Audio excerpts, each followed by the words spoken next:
আসসালামু আলাইকুম। দেখে হয়তো মেলা মনে হবে, কিন্তু আসলে মেলা না, মাহফিল হচ্ছে।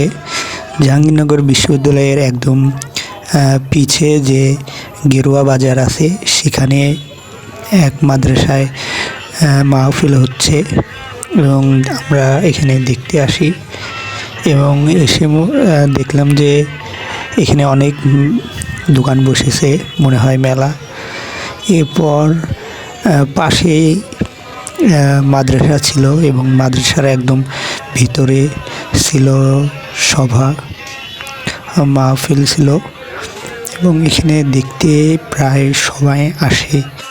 মাগরিবের পরপরেই শুরু হয় নামাজ শেষে, একদম রাত 12টা পর্যন্ত চলে।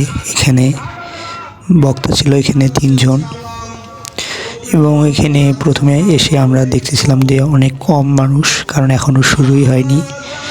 এর কিছুক্ষণ পরেই মাহফিল শুরু হয় এবং সবাই এখানে মাহফিল দেখতে আসে। সবাইকে অসংখ্য ধন্যবাদ। আসসালামু আলাইকুম।